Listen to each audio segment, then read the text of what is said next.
In this video, we're going to introduce you to a really great efficiency tool called a named range. Uma has been asked to calculate the company's pension contribution for each of their staff. This is done by multiplying the annual salary by the contribution rate, which is 9%. Let's start by recapping how we would do this without named ranges. So I'm going to click in 04, type equals, click on annual salary, type my asterisk to multiply, click on my pension rate, and then click enter. Now I know I can copy my calculations down, so I'm going to double click my fill handle. Oh dear, something went really wrong. Let's see what the problem is. I'm going to double click back into 04.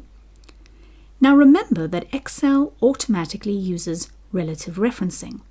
What that means is when I drag my formulas down, it drags the cells it refers to as well. So P1 has become P2. Now I don't want P1 to move. I want it to stay absolute or fixed. And to do this, we need to come back to our original calculation, make sure we're clicked near the P or the 1, and press our F4 key. This puts $1 before the P and $1 before the 1, which tells Excel not to move this cell. Now I'm going to click enter and copy that down again. And now it works perfectly. You will have to use absolute cell references quite a lot of the time. But when you're working with very large data sets or data on separate worksheets, you will find these calculations can be slow to create and look really ugly. So a neater option is to use a named range. Let's see how this works. I'm going to get rid of those calculations and start again. Now, $P, $1 is not very meaningful. If I could multiply by something meaningful like pension rate, that would help. So that's exactly what I'm going to do. I'm going to click into P1 and I'm going to change its name. To do this, I'm going to come to my name box. This is the small box to the left of the formula bar. At the moment, it says P1. I'm going to click in there, and instead I'm going to type pension underscore rate. Now, very important, please don't use a hyphen or a space. It must be an underscore, and then you must press enter. And I've now renamed that cell. Now I'm going to click away for a moment.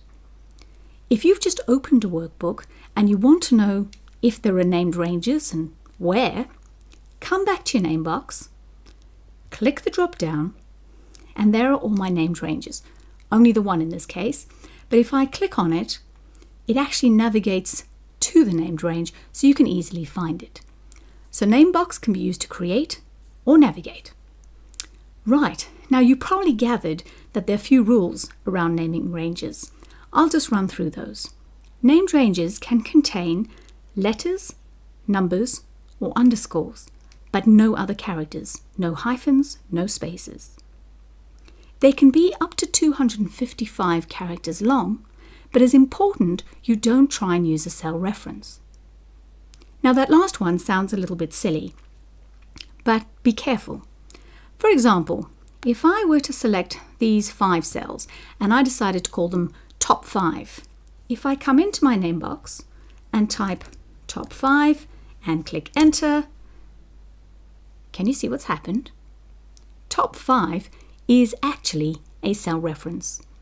Our columns go all the way up to XFD, so any 3 letters followed by a number is going to give us a cell reference, including USA 2016. So just be a little careful with that one. If you're unsure, put an underscore. Right, let's press our Control Home button to get back, and I'll just budge across a tiny bit. Okay. We've named our range. Let's redo our calculation. So I'm going to click in 04, equals, click on my salary, type my asterisk, click on P1, but this time it uses the name pension rate. That already looks a lot better. Now I'm going to click enter, come back, double click to copy down, no problem. So a named range automatically gives us that absolute cell reference. A much neater looking formula and no dollars required. We're already seeing masses of benefits, but this is just the beginning.